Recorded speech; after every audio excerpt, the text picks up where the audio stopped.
Hello fanboys and girls, welcome to our first installment of Fix a Flick, the show that makes simple adjustments to some of your favorite and not so favorite flicks and improves them dramatically. With Star Wars Episode 8 being so divisive, it's safe to say that it may be in need of some fixing. However, the problem started much earlier than that. What? Well, not that early. Most people agree that the original trilogy is great just the way it is, and despite several revisions, the films still remain classic examples of great filmmaking. No, the problem started after that, but take place before it. That's right, Episode 1, The Phantom Menace. I have a bad feeling about this. Today, I'm going to suggest some easy changes that would have made Episode 1 substantially better. Number 1. Job swapping. Qui-Gon Jinn and Obi-Wan Kenobi are a great team, and Qui-Gon himself, played by the incomparable Liam Neeson, is a cool character. But a lot of emphasis is placed on Qui-Gon, making him the main character of the story, and putting Obi-Wan into more of a supporting role. While this wouldn't have been that big of a deal, Qui-Gon didn't actually live through the end of the film.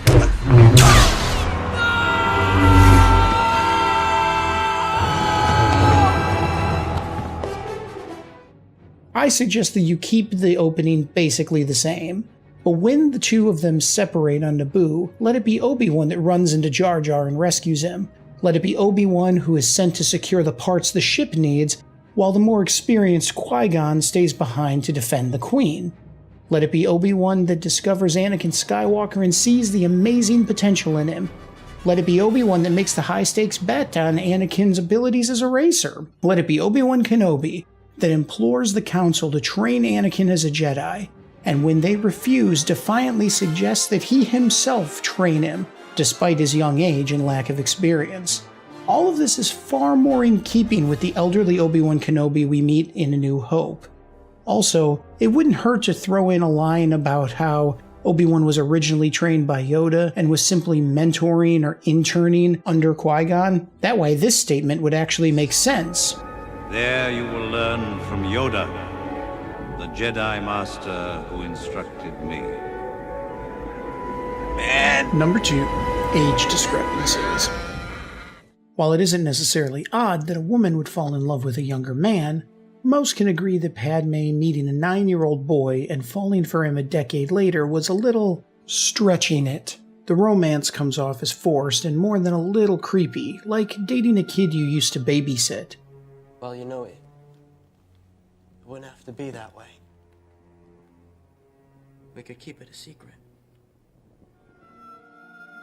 Yeah, creepy. So I'm suggesting that you give Anakin a more active and considerably older role. Make him around 16.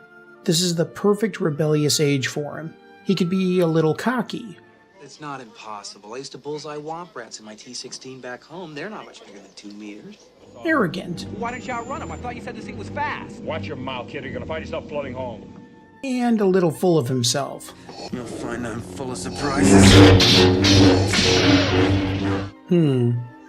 Sound like a certain Skywalker we know?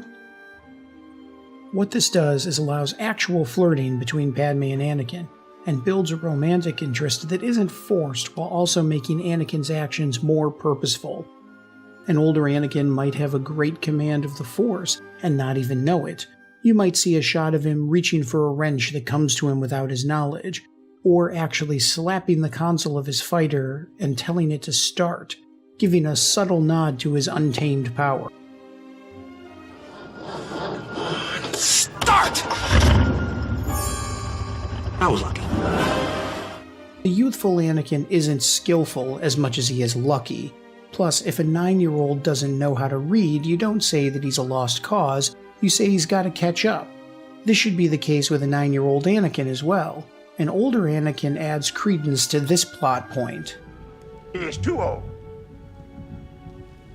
Yes, too old to begin the training. While adding another point of parallel to the original trilogy. Number 3. The CGI Characters. One of the interesting parts of the prequel trilogy is the amazing opportunities for new CGI technology, but in many instances, they overdid it. There are some cases where you don't even notice it, like in the background of this shot. And a few cases where you definitely do. While things like the droids for the most part look pretty sharp, Jar Jar hasn't aged very well. While many would argue to simply remove him, I tend to disagree. It would have been preferable to have his character actually be a physical alien as opposed to a CGI creation. Plus there's his voice.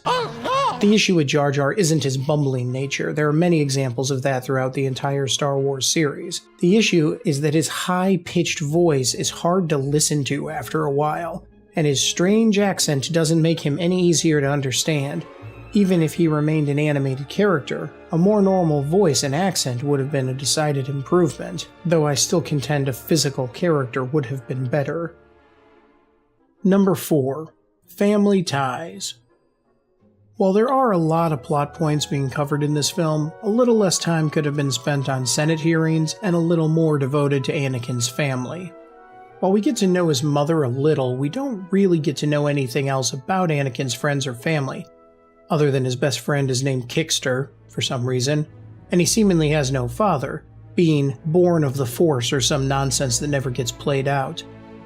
The whole no father thing should have been scrapped right alongside his midichlorian count. Over 20,000. It's over 9,000! 9,000?! More interesting could have been to have his best friend actually be Owen Lars. Some of you will remember him as the uncle who was raising Luke in Episode 4. Also interesting would have been if Owen's father, who was the one who married Anakin's mother in Attack of the Clones, would have been introduced and already been in love with her, but unable to marry her because, well, she was a slave, therefore bound to her slave master. Maybe Owen's father could have literally bet the farm on freeing Anakin and his mother. I would have loved to have seen Owen not trust Obi-Wan and try to talk Anakin out of following him, to add a little bit of kick to these moments from Episode 4. What if he's related to Ben? That wizard's just a crazy old man. No, my father didn't fight in the wars. He was a navigator on a spice freighter. That's what your uncle told you. He didn't hold with your father's ideals, thought he should have stayed here and not gotten involved. He feared you might follow old Obi-Wan on some damn fool idealistic crusade like your father did. Number 5. Recurring characters. While it's expected that characters from the original trilogy would be making appearances in this film, like Obi-Wan and Palpatine, some of the characters actually add more questions than nostalgia. I'm speaking of course of the droids, R2-D2 and C-3PO. The idea that Anakin could go on so many adventures with R2 and literally build 3PO and not have any memory of it in future interactions as Darth Vader is downright silly. A better use for them would have been to have R2 still be in service on Queen Amidala's ship, but have C-3PO working for the Trade Federation. Maybe even as Viceroy Gunray's personal droid. Don't even have him meet R2. Let him even be a little bit more serious in his demeanor. This gives you tons of new opportunities to play with for future films.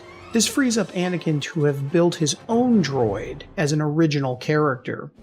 It could still be a protocol droid, but perhaps with some different features. Tatooine is a planet run by criminals after all. Perhaps some illegal modifications that would allow the droid to hack into things or spy. Perhaps the droid is even built with engineer and mechanic programming. It could also have a bit of an attitude. All these things would allow this droid to be a reflection of his builder. Number 6. The ending. While the ceremony at Naboo isn't a bad way to end it, there are a few things leading up to it that don't really work.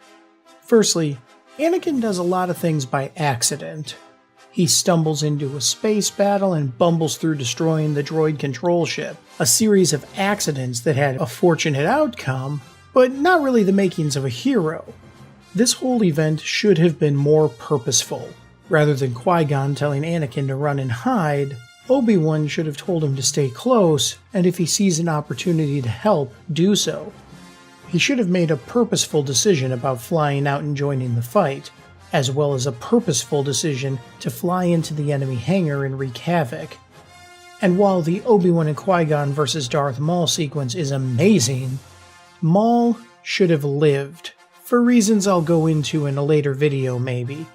but Maul should have killed Qui-Gon, fought Obi-Wan, lost his lower half, and survived to continue on in the next movie.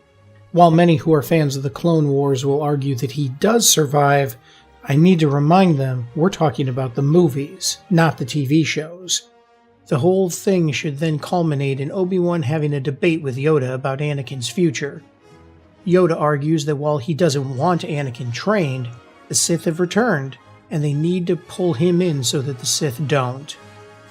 Yoda should insist on taking Anakin as his own apprentice to keep an eye on him, while Obi-Wan should argue that Anakin already doesn't trust the Council after they turned him away earlier, and that he and Anakin have developed a rapport.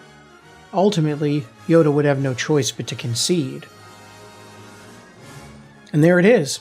Let me know in the comments what you think about this and what changes you would have made to Episode 1. If you liked this video, be sure to hit like and subscribe, and thanks for tuning in.